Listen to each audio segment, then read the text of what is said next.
Yo, what's up guys, I'm Chxrge, and in this video we're going to cover the complete beginner's guide to Apex Legends. If you're brand new to the game or just coming back after a break, this guide is for you. I've played Apex Legends since Season 0 and have reached number 1 Apex Predator in the ranked mode, kind of a big deal. I'm going to go over everything you need to know to build a solid foundation, including explaining the HUD, different legends, how to land, how to loot, which weapons to use, how to heal, inventory management, basic movement, how to fight, settings, how to rotate, practice routines, and common mistakes. At the end of this video, you'll have everything you need to jump into your matches with confidence and start improving faster. Let's get into it. Understanding legends. One of the biggest things that makes Apex different from other battle royale games is the legends themselves. Instead of every player having the exact same abilities, each legend has their own unique kit. Every legend comes with 3 abilities, a passive, a tactical, and an ultimate. Your passive is always active and doesn't need to be activated manually. These abilities give your legend a constant advantage, whether that's moving faster in certain situations, carrying extra supplies, or providing information for your team. Your tactical is your primary ability. It usually has a relatively short cooldown, so you'll be using it multiple times throughout a match. Depending on the legend you're playing, a tactical ability might help you escape danger, scout enemies, create cover, heal teammates, or deal damage. Finally, there's your ultimate. This is your most powerful ability, but it takes much longer to charge. Because of that, you'll want to think carefully about when to use it. A well-timed ultimate can completely change the outcome of a fight. Legends are also divided into different classes, and each class has its own role within a squad. Assault legends are built for taking fights. They have abilities that help them deal damage, apply pressure, or gain an advantage during combat. Skirmisher legends specialise in mobility. They are great at repositioning, escaping dangerous situations, and helping their team move around the map. Recon legends focus on gathering information. They can scan enemies, reveal enemy locations, or provide valuable intel that helps your squad plan its next move. Controller legends excel at locking down areas. Their abilities are designed to defend buildings, control space, and make it difficult for enemy teams to push. Support legends help keep the squad alive by providing healing, reviving teammates more effectively, or giving access to valuable resources. As a new player, don't worry too much about finding the best legend. Apex Legends is balanced around different playstyles, and the strongest legend is often the one you're most comfortable playing. Instead, try a few different legends and pay attention to what feels natural. If you enjoy moving quickly around the map, you might prefer a skirmisher character. If you like helping your teammates, support could be a better fit. And if you're someone who likes gathering information before taking a fight, recon legends are a great choice. For your first few matches, it's usually best to stick with 1 or 2 legends instead of constantly switching. Learning how one legend's abilities work, when to use them, and how they fit into your team's strategy is much easier than trying to master every character at once. Remember, abilities are there to give you an advantage. They are not a replacement for good positioning, teamwork, or aiming. The players who improve the fastest are the ones who combine smart ability usage with strong fundamentals, and that's exactly what we'll be covering throughout the rest of this guide. Now let's take a look at your HUD, or heads-up display. This is all of the information you'll see on your screen during a game. Learning what this means will help you make better decisions much faster. Let's start in the bottom left corner. Here you'll find your squad information, including your teammates' health and shield levels. You can also see if they're healing or if they've been knocked down. Make it a habit to glance at this during fights. If you notice a teammate is low on health, it might be time to back them up or cover them whilst they heal instead of pushing on your own. In the bottom right, you'll find your weapon information. This shows which weapons you're carrying, how much ammunition you have loaded, your reserve ammo, your current fire mode, and any attachments equipped. Keeping an eye on your ammo count is important because running out of bullets in the middle of the fight is one of the easiest ways to lose an engagement. You also have an inventory of healing items and throwables. Here you'll see how many syringes, medkits, shield cells, shield batteries, phoenix kits, frag grenades, arc stars, and thermites you are carrying. Learning to balance these items is an important part of surviving longer in every match. At the bottom centre of your screen are your legend's abilities. Your tactical ability is your most used skill, whilst your ultimate ability is a much more powerful one that takes longer to charge. You'll also have a passive ability that's always active. Even though it isn't shown as a button, knowing when your abilities are available can often decide whether you win or lose a fight. In the centre of your screen is your crosshair. Whilst it might seem obvious, it also provides useful information. Depending on your weapon and settings, it can indicate things like your hip fire spread, and when aiming down sights, it helps you line up accurate shots on your target. At the very top of your screen is the compass. This shows the direction you're facing and is incredibly useful for communication. Instead of saying over there, you can tell your teammates an enemy is at a specific compass heading, making callouts much clearer. Next to the compass, you'll often see information about the current ring, including how much time remains before it starts closing or when the next round begins. Paying attention to this timer helps you avoid getting caught outside the safe zone. You'll also notice the kill feed in the top right corner. This shows players being knocked down or eliminated throughout the match. Whilst it might not seem important at first, experienced players use it to understand what's happening around the map and to judge whether nearby fights might be ending. You'll occasionally see notifications about care packages, crafters, or other important events. It's important to pay attention to these notifications as you play. Finally, remember that your minimap isn't just there to show your location. It displays the ring, nearby survey beacons or respawn beacons, zip rails, and your teammates' positions. Checking it often will help you navigate the map, stay with your squad, and avoid getting caught out of position. At first, the HUD might look overwhelming, but after a few matches you'll stop consciously thinking about it. The more comfortable you become reading this information, the faster you will react, make smarter decisions, and stay one step ahead of your opponents. Next up, I'll explain landing at a POI. A POI is a point of interest. The first minute of every Apex Legends match is one of the most important. Where you choose to land can set the tone for the rest of the game, so it's worth understanding the different types of landing spots and what they offer. At the start of every match, one player on your squad is chosen as the Jump Master. The Jump Master controls when and where the squad leaves the dropship. If you're not the Jump Master, you can either stay attached to them or break off just before landing to spread out and loot nearby buildings without competing with your teammates for the same items. As a beginner, your goal isn't to chase high kill games, it's to survive long enough to learn the game. That means avoiding the busiest locations where half the lobby is likely to land. Whilst these hot drops can be exciting, they often come down to whoever finds a weapon first, leaving very little room to practice movement, positioning, or teamwork. Instead, aim for quieter POIs with enough loot for your squad. Landing in these areas gives everyone a chance to find weapons, healing items, and attachments before taking their first fight. Starting a match fully equipped is much better than scrambling for gear whilst another team is already shooting at you. As you're flying towards your landing spot, look around and pay attention to where other squads are going. If you notice multiple teams heading to the same location, you can decide whether to commit to the fight or change your plan and land somewhere safer. Making this decision before you touch the ground is often the difference between surviving the early game and being sent back to the lobby.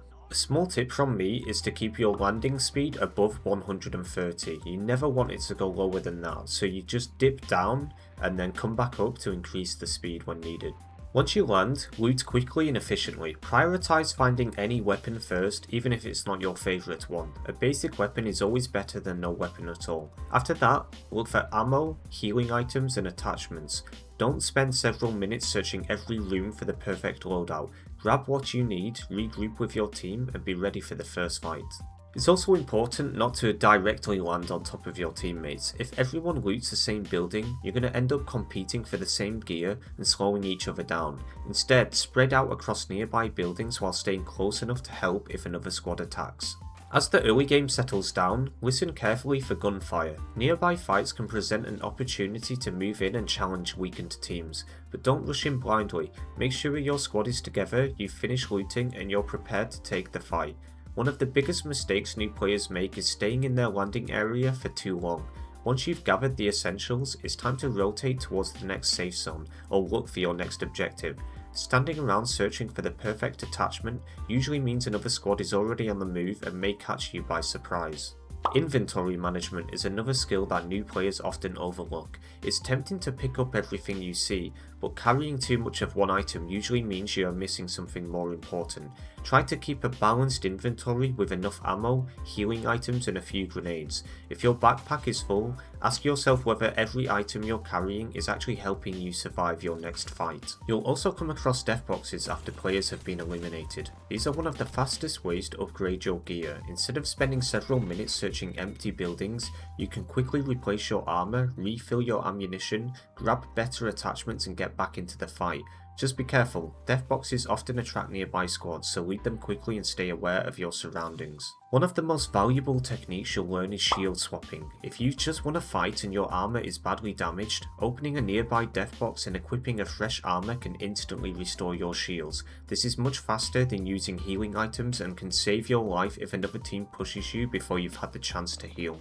While looting, don't forget to use the ping system. If you find a weapon, attachment or healing item that you don't need, ping it for your teammates. Likewise, if you're looking for a specific attachment or running low on ammo, let your squad know. Sharing information is one of the easiest ways to make your entire team stronger.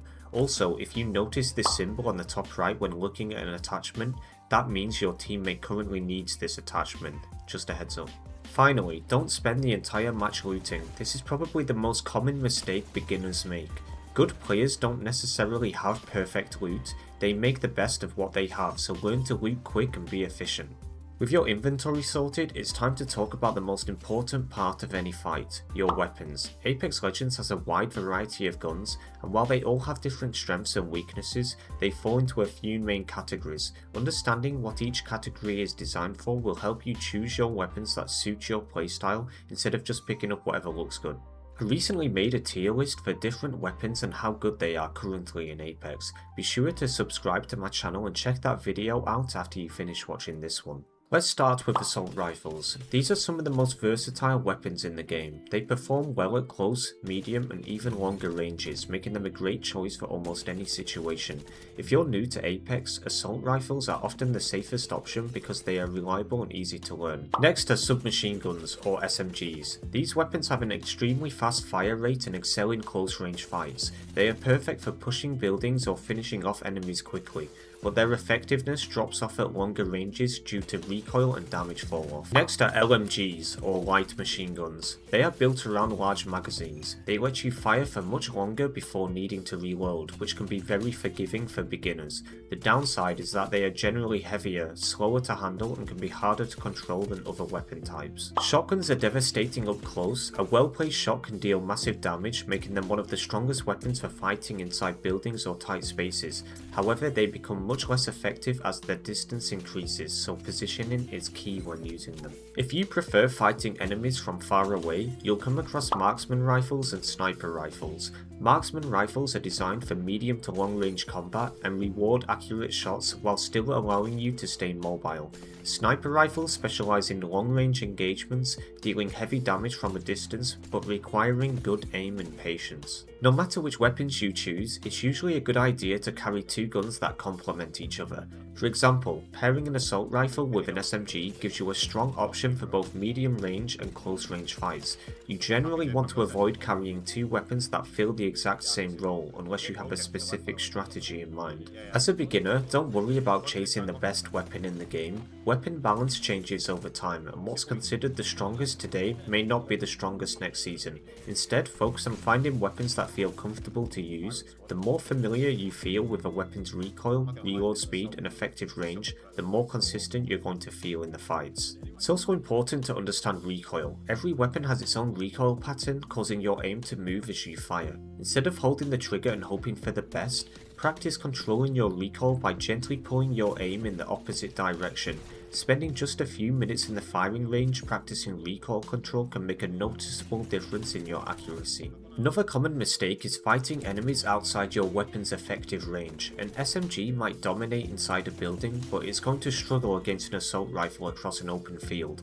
Likewise, trying to clear a room with a sniper rifle usually won't end well.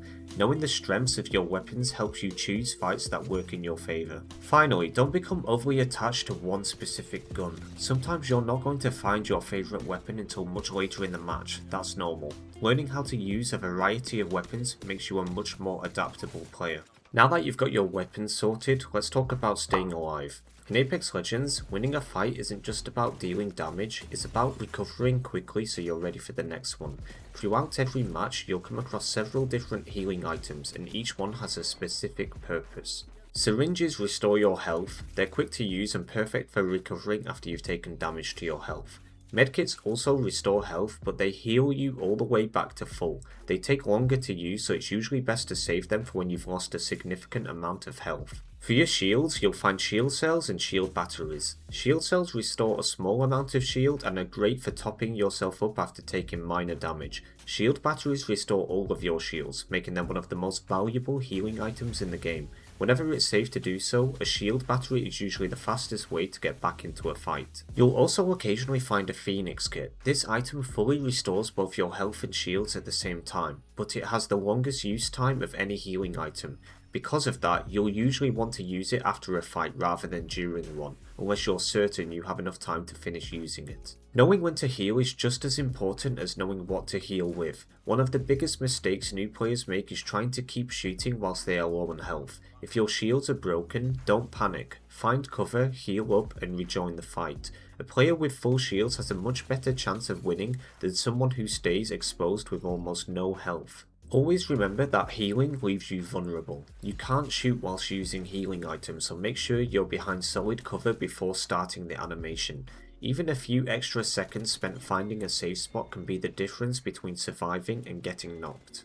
Managing your inventory is another skill that becomes more important as you play. Your backpack has limited space, so every item you carry should have a purpose. Your backpack can also be upgraded too. A blue backpack being the mid-level backpack and purple being the better one. There's also a gold backpack too, but this doesn't increase the size of the backpack, but allows you to stack more shield batteries and medkits per slot. It's tempting to pick up everything you see, but a cluttered inventory often means you don't have room for the items you'll actually need later. A good rule of thumb is to carry enough ammunition for both of your weapons, a healthy supply of shield and heal items, and a couple of grenades if you have the space. There's no perfect inventory because it depends on your weapons, your backpack size, and your playstyle, but keeping a balanced loadout will prepare you for almost any situation. I'll show an example now on screen of my average inventory. So in Apex Legends we have different modes too. The firing range is self-explanatory. You go in to practice your weapons, use items, try different legends. Bots Royale is a BR experience with bots and 1 to 5 human squads. This is definitely what you should play as a beginner before playing actual matches. Next we have training, which is, I think you have to do this anyway when you first start the game. It's just basic training, I guess. Next is Control Mixtape. Now this is a 9v9 mode,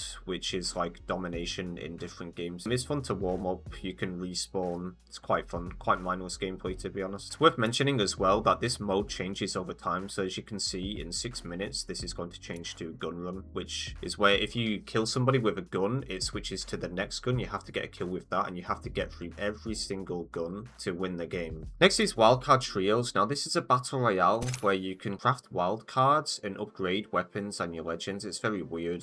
They change this all the time. Earn Evo, these little things here to level up your guns, and you respawn. It's hectic, it's crazy, and it's definitely a good way to practice your mechanics in the game and warm up. Next is Unranked Trios. Now you can actually change to duels here. I only found this out the other day. I don't ever play trios or duels, but yeah, you switch between there. It's just standard BR mode, just not ranked. So next up we have the ranked mode. I'm currently Diamond 1 in this. I haven't played too much. You start in Rookie, level to Bronze, Silver, Gold, Platinum, all the way up to Apex Predator if you want to make it or can make it. It's very difficult to get here nowadays. There's a lot of competition on console and PC to get this. Currently I'm in Diamond 1. I have 507 RP, so to get to Master I need to gain 493 RP. So to do this, you get placement and combat when playing matches. So combat just means like a kill or an assist, and placement is obviously your team's placement in the game. Obviously coming first gives you the most. Each kill gives you more points the higher the placement you have. So to get like a nice balance of kills, assists and placement is definitely the best way to rank up. It's very difficult to play in the later stages over here. As a beginner, I wouldn't worry too much, but when you have the basics of the game down and the fundamentals, then start playing this. It's really fun. So I wasn't going to discuss settings in this video, but I'm going to go over and give a general overview, and if you guys want a new video in the future, just let me know. Incoming damage feedback, I have this on 3D, 2D is fine as well. Crosshair damage feedback, I would have this off. It's like visual clutter, I definitely wouldn't have that. Damage numbers, I have it on stacking, but some people have both, some people have floating. I feel like it's more visual clutter, so I just go stacking. Reticle, I just have default. Laser sight default. A lot of people put this onto like a green color, but Personally, I'm just not too bothered. I've had it like this from launch, so I don't care too much. Enemy health bar, definitely have this enabled. Enemy highlight, definitely enabled. Weapon auto cycle on empty, have that on. If you run out of ammo, like it's going to switch to your other gun, which is like super helpful. Taking damage closes death box or crafting menu, definitely have this off. If you're trying to shield swap, which I showed you earlier in the video, if you get shot once, it's going to take you out of the box. Or if you're in like the ring and you take like a damage from the ring when you're trying to loot, it's going to knock you out of the box. So definitely have this off. Chain healing, I have this off. It's like a new update. I don't think it's too great. Always sprint. I have this off because I like to walk around sometimes and like sneak up on enemies. It's up to you guys. Sprint control, I have this on press. Auto run, a lot of people have this on. I think I'm actually quite weird for having this off. If you use controller, it's going to like save your thumbsticks for a longer time, so maybe have this on, but I just have it off. Jetpack glide control, I have this on hold, just my personal opinion. This is for Valk, by the way, if you didn't know. Probably have it on hold, I would say. Mantle boost activation, now this is like a recent update where you can do like a mantle boost when you clamber on stuff. Personally, this is like what I thought was the best, but you can experiment with that. Interact, I would probably have it on compact. This is like quite a bit of visual clutter, but I'm just so used to it that I don't change it because I've played like for 5 years or more with that. Tutorial systems, I mean, probably have it off, but if you're super new, definitely keep it on. Button hints, I keep it on. Health and ammo pop-ups, maybe have it unlimited. I have it off. I feel like I understand what's going on, but maybe have it unlimited and potentially even on if you don't feel too comfortable yet. Hop-up pop-up, and it's going to show you what the hop-ups do for different weapons. I know what they all do, so I have it off. If you're a beginner, keep it on. Obituaries, this is like the kill feed on the top right of the corner. You definitely want that on. It's like extra information. Minimap rotation, I have this off. Some people have it on, but it kind of makes me feel dizzy when I see like the map rotating. I like it to be set. Arsenal map and HUD icons, I have this on maximum. I feel like it's good information to have to see which weapon arsenals are there, so definitely have that on. Ping opacity, I have it on default. Faded is okay too. It's a bit more visual clutter with default. I've had it this way from the start. So off-screen portraits, off. Performance display, I like to see what's going on like with my connection, my FPS. I keep it on. Colorblind mode, off for me. Health and ammo voice lines, maybe put that in limited or on. I have it off. Subtitles, off. Titles, yeah. Enable accessible chat features. This is like on-screen hint text. I don't think you need this. Convert incoming voice to text chat, off. Incoming text chats, off. Auto-mute communication. Well, this is just like if you don't want to listen to anybody. Streamer mode, I have that off. Anonymous, I keep it on. Not too sure why. Usage sharing, whatever. Mouse and keyboard, I don't play M&K, so I feel like you should watch somebody else for that. Mine are honestly just default or something. Okay, controller. I have button layout on default. I play claw, so I don't mess around. This is like a button layout I made where I didn't have to play claw too much. I don't use it because I'm just so used to playing default. Button punch is quite common for people to use, I think. It just honestly depends on your controller. If you have paddles, if you play claw.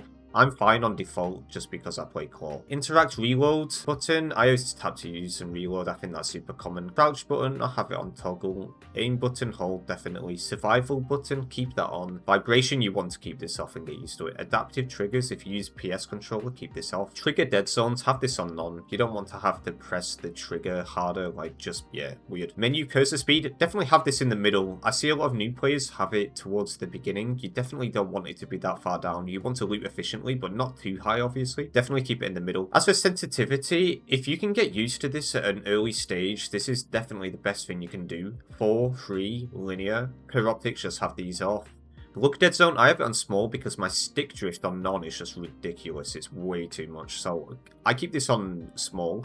If you want to have a bit of stick drift, I would go on none, personally. But I would say this is super consistent. And if linear feels way too weird, I would go to classic. All these other steady, fine aim, high velocity, ignore these. Nobody does them. 90% of pros plus use 4-3 linear. It's like almost a meme because of how common it is. So I would say stick with this, but if it feels way too difficult, I would go on classic because it has some like natural dead zones which are much better. Movement dead zone small, inverted look off. ALCs or advanced look controls, some people use this. I just don't use this. If you're a beginner, I wouldn't mess around with this just yet. I would stick to this and get used to the game. Video settings, I have full screen. I have a bit more frames with full screen. Aspect ratio 16:9, 1920 1080. A lot of people experiment with the aspect ratio and resolution, but as a beginner, I don't think you should mess around too much. Brightness 70%. FOV, you definitely want this to be over 100, like 104 to like 110 is fine. FOV ability scaling, I have this disabled for now. Sprint view, minimal. You don't want your screen to shake. UI layout mode, I've actually not messed around with this. I just have it on auto. As for like graphics settings, I have the NVIDIA Reflex enabled and boost. Texture streaming budget 2GB, but I have it super low. I don't have like the best PC in the world, so for me, I just have like the settings low to save as much FPS as possible. Audio, I honestly think this is dependent on your like headset and PC. Output, obviously my speakers. Audio mix, I have it on focused. It's like a new setting, a bit better. Output configuration, stereo, advanced audio options, these are mine. I mean, honestly, this is just what you want. It's definitely just opinion. That works for me though. Definitely have dialogue a little bit because the different legends will give you some clues in game. Voice chat, it's on toggle. Open mic threshold, like my microphone's quite sensitive, so I have this usually on like 3000. Incoming voice chat volume, yeah, 80%. I don't want people to be too loud. I will make a better settings video in the future. I don't want people to get too focused on settings. They're important, but just get some good basic settings and just focus on the game. I think too many people tweak with settings, and the issue really isn't with the settings, it's with the gameplay. So don't focus too much on settings. It's a smaller part of the game than you think. Next up are amps. These are powerful passive upgrades you can find during a match, but you can only equip one, so choosing the right one matters. First is Overflow Healer, and this is probably the strongest amp for most players. When you use a shield cell or syringe, you get the first chunk of healing instantly, then the rest regenerates over time as long as you don't take damage. It lets you get away with carrying fewer batteries and medkits, and makes recovering after a fight much easier. If you're not sure which amp to pick, this is usually the safest choice. The next amp is the Power Booster. This one reduces your tactical and ultimate cooldowns, and every time you knock an enemy, you instantly get one tactical charge back. It's incredible on legends that rely on their abilities such as Pathfinder, Ashe, Gibraltar or Altar, because you can keep chaining abilities together during fights. Next is the Over Armor. This one's simple, it permanently gives you an extra 25 shield health. There's no special trick to it, you're just tankier in every fight. If you're new to the game or you like taking close range fights, it's a solid and reliable pick. Bottomless batteries are a bit more situational. As long as you're carrying at least 2 shield batteries, using one won't consume it. That means you can essentially have infinite batteries for the rest of the match, making it an amazing choice for longer ranked games. Finally, there's infinite ammo. This gives you unlimited ammo for every weapon, even care package weapons, but it locks 2 of your inventory slots whilst it's equipped. The biggest advantage isn't just never running out of ammo, it's being able to carry way more grenades and healing items instead. This is super OP if you use it with the Chxrge. If you were wondering which one to choose, I'd recommend Overflow Healer for almost everybody. Power Booster is very good and depends on your legend's abilities, and Over Armor is good if you just want some extra survivability. Bottomless bats and infinite ammo are both strong, but they're a lot more situational. Now let's talk about one of the biggest changes to Apex Legends, the Evo System. Instead of finding better body shields on the ground, every player now starts the match with a level 1 or white shield core. From there, you'll upgrade it by earning Evo points throughout the game. One of the easiest ways to earn those Evo points is by using Evo Harvesters. Around 30 seconds after the match begins, Evo Harvesters activate across the map. They are marked for every squad, and when one of your teammates activates a harvester, your entire squad instantly receives 350 Evo points. Each squad can claim every harvester once, but other teams can also use the same harvester, which means they often become early game hotspots. If it's safe to do so, you should almost always include nearby harvesters into your rotation, because they are one of the fastest ways to level your team's shields without having to fight. As you collect Evo points, your shield core levels up automatically. White shields have 50 shield health, blue shields have 75, and purple shields give you the full 100 shield health. When you level up your shield core to blue, you have a choice to pick between 2 perks. The perks are situational and should be picked based on your playstyle. When you reach purple, you will gain even more shields and be able to pick an additional perk. That extra shield health and perks can be the difference between winning and losing a fight, so managing your Evo progression is just as important as your aim. Next, we're going to talk about movement. There's one thing that makes Apex Legends stand out from almost every other shooter, it's the movement. The game is fast, fluid, and rewards players who know how to move efficiently. While advanced movement techniques can look impressive, you don't need them to become a better player. Mastering the fundamentals will take you much further than trying to learn flashy mechanics too early. The first mechanic you'll use constantly is sliding. Whenever you're sprinting, you can crouch to slide across the ground. Sliding lets you move faster than simply running, especially when going downhill, and makes you a harder target to hit. Get into the habit of sliding whenever you're moving between cover instead of just running in a straight line. You can make sliding even more effective by jumping at the end of your slide. This keeps your momentum going and allows you to cover ground more quickly. As you play, you'll naturally start chaining slides and jumps together to move around the map much more efficiently. Another important mechanic is climbing. Unlike many shooters, Apex lets you climb walls and obstacles that would normally block your path. Before you spend time running around a building looking for a staircase, see if you can simply climb over it instead. Taking the high ground often gives you a huge advantage in fights, and climbing is one of the easiest ways to get there.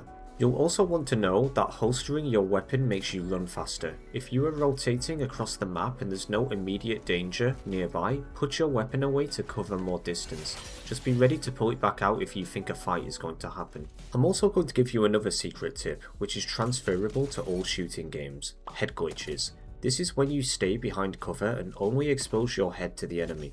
This means from the perspective of the enemy, almost all of your hitbox is behind cover, which makes it much harder for them to hit you. A good defense provides a strong offense. This is a technique people use in all shooting games, so remember to do it. High ground is another key part of movement and positioning. Being above your enemies gives you better visibility, more control over the fight, and makes it harder for opponents to push you. Whenever you have the choice between low ground and high ground, the higher position usually is the better option. Now that you understand movement and weapons, let's put everything together, because Apex Legends is ultimately decided in fights. A lot of new players think winning gunfights is mostly about aim, but in Apex that's only part of it. Positioning, timing, and decision making are often more important than raw accuracy. The first rule of fighting is simple: don't take fair fights if you can avoid them. A fair fight is when both teams are out in the open trading shots with no advantage. In Apex, you want uneven fights, where your team has the advantage before the fight even starts. That advantage can come from high ground, better cover, better shields, or catching an enemy team whilst they're distracted. Before you shoot, always ask yourself, do we have an advantage here? If the answer is no, reposition instead of forcing the fight. Once the fight starts, cover becomes everything. Never stand in the open and shoot for long periods. Instead, peek out from cover, deal damage, and immediately return to safety. Think of fights as quick exchanges rather than standing duels. The player who uses cover better will usually win even if their aim is slightly worse. Another key concept is focus fire. Instead of everybody shooting different targets, your squad should try to damage the same enemy at the same time. If 3 players all hit one target, that enemy will be knocked quickly, turning a 3v3 into a 3v2 in seconds. Once you get a knock, immediately shift pressure onto the next closest enemy. Shield breaks are your signal to push. When you crack an enemy's shields, they become much more vulnerable. That's often the best time to apply more pressure and move forward as a team. But don't rush alone, always push together so you don't get isolated and eliminated. At the same time, you need to learn when not to push. One of the most common beginner mistakes is chasing a knock too aggressively and running into the entire enemy team. If you get a knock but don't know where the other enemies are, slow down, reset, and reassess instead of running blindly into danger. Repositioning during fights is also another major skill. If your position gets exposed or you're taking too much damage, don't stay there. Move to a new piece of cover, rotate to a different angle, or climb to higher ground. Staying alive is more valuable than trying to win a fight from a bad position. You should also be paying attention to audio and visual cues. Footsteps, ability sounds, and shield break effects all give you information about what's happening around you. If you hear multiple enemies pushing your location, prepare to defend or reposition instead of continuing to peek aggressively. Healing mid-fight is risky but sometimes necessary. If you have enough space and your teammates are holding pressure, you can quickly use a shield cell or battery and can reset for the next exchange. Just make sure you're not healing in the open, always find cover first. One of the biggest differences between beginners and experienced players is confidence in decisions. New players often hesitate, shooting, stopping, retreating, then shooting again. that hesitation gets punished. Instead, commit to a decision, either take the fight with intention or disengage and reset. Half committing is what usually gets players eliminated. Finally, remember this, you don't need to win every fight instantly. Good teams often win fights by winning small moments repeatedly, getting one knock, resetting, applying pressure again, and slowly taking control of the engagement. If you combine smart positioning, coordinated focus fire, good movement and disciplined decision making, your gunfights will improve dramatically even before your aim does. Once you understand fighting, the next skill that separates good players from beginners is knowing when and where to move. In Apex Legends, this is called rotating. Rotations are all about moving your team from one part of the map to another that keeps you all safe, well positioned and ready for fights when you choose to take them. The most important thing to understand is the ring system. The ring slowly closes over time, forcing all squads into smaller and smaller areas. If you're outside the ring for too long, you'll take damage and eventually get eliminated. Common beginner mistake is waiting too long in one area. Players often finish looting then stay put until the ring is almost on top of them. This leads to rushed movement, poor positioning and getting caught by enemy teams already set up in strong spots. Instead, try to rotate early. Early rotations let you choose strong defensive spots like high ground, buildings or natural cover, instead of being forced into whatever is left. When rotating, always think about pathing. The fastest route isn't always the safest. Running straight through open areas might get you there quickly, but it also exposes your team to third parties and long range damage. A better rotation often involves moving through cover, using terrain, and avoiding unnecessary fights along the way. You should also pay attention to where other squads are likely to rotate from. If you're moving into the next zone, imagine where other teams outside the ring will try to enter. These are common choke points where fights break out. Sometimes it's worth avoiding them entirely and taking a longer route instead of getting stuck in a crowded area. Another key concept is holding power positions. A power position is a strong spot in the next ring that gives you control over nearby space. This can be high ground, a fortified building, or a naturally defensible area. Teams that reach these positions early can often control fights instead of reacting to them. Not every rotation should lead to a fight. One of the biggest mistakes beginners make is taking every engagement they see whilst rotating. Even if you win a fight, it can cost you time, resources and positioning. Sometimes the best decision is to ignore a fight entirely and keep moving forward toward a better position. Improving in Apex Legends isn't about playing endlessly, it's about playing with intention. If you want to get better faster, you need a simple routine that builds mechanics, decision making and game sense over time.